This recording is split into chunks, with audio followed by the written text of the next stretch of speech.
सिया राम मैं सब जग जानी, हरऊ नाथ मम संकट भारी। जय सिया राम, जय जय सिया राम। डॉक्टर बालादत्त बेलवाल। आज मैं सुंदरकांड सीरीज में आपको प्रारंभ से ही कुछ चीज़ें बताऊंगा जिन पर ध्यान दीजिए।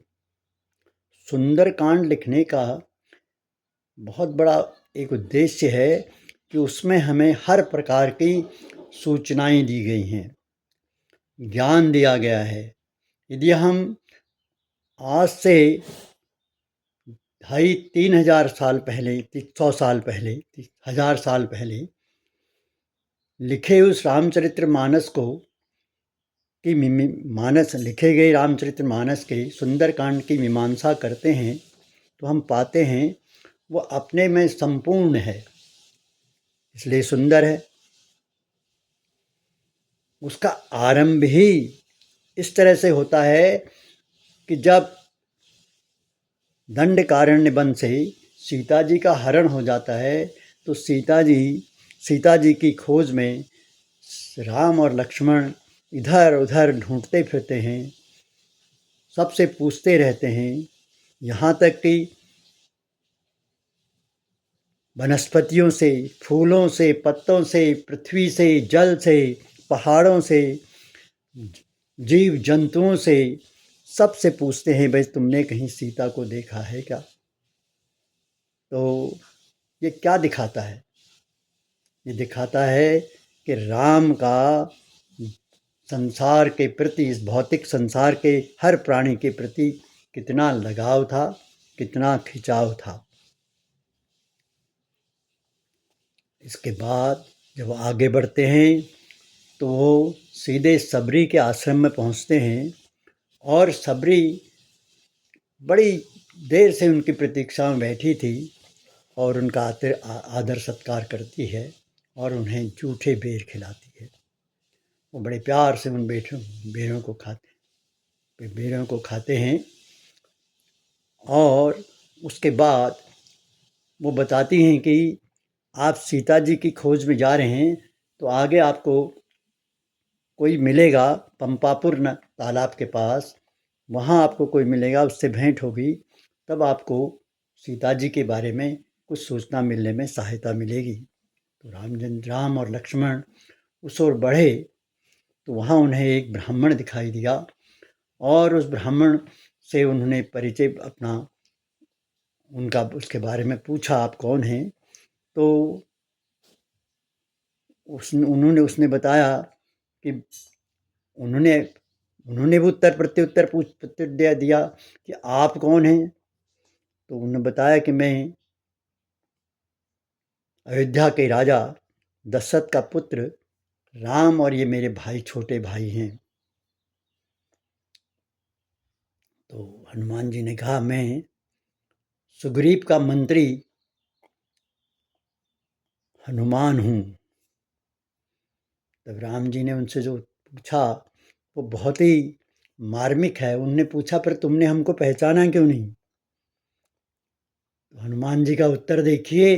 उन्होंने कहा, भगवान मैं तो बंदर जाति का हूँ, छोटा हूँ और जनजाति का हूँ, मैं तो गलती कर सकता हूँ, पर आपने मुझे क्यों नहीं पहचाना?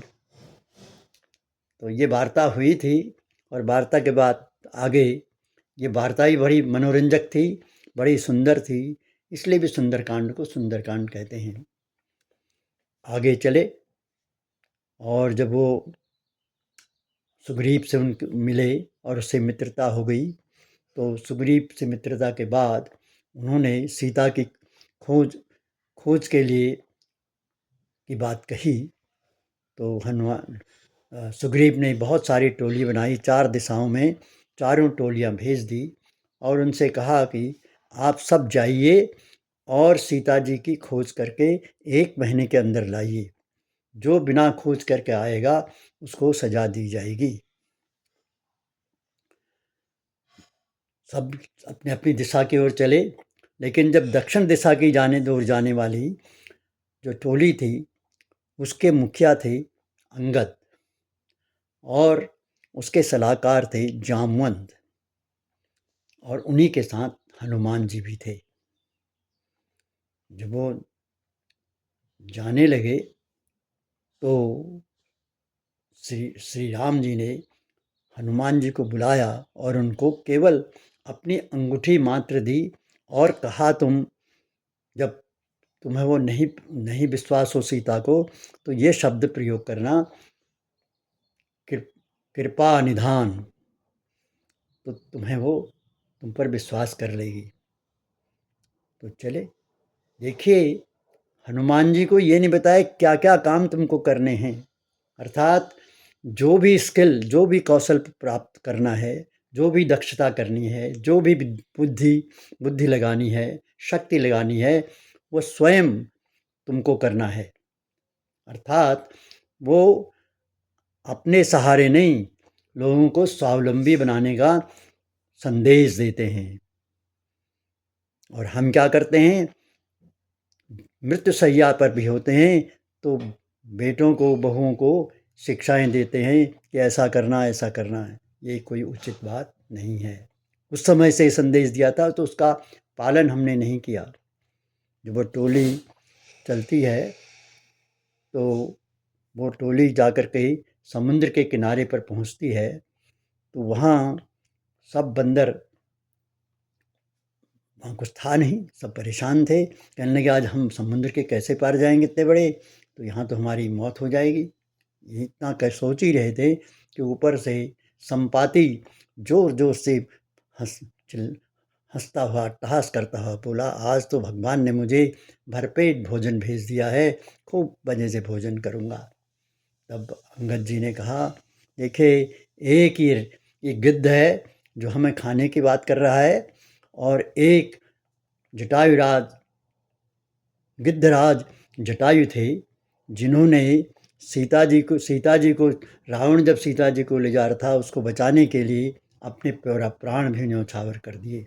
जब ये बात सुनी तो संपाति नीचे कहने लगा, मुझे नीचे ले चलो। अब क्या कह रहे थे जटायु के बारे में? उन्होंने कहा, जटायु के बारे में उनको बताया तो उसने कहा, मुझे समुद्र के किनारे तक ले चलो, मैं अपने बड़े भाई को तर्पण दूंगा।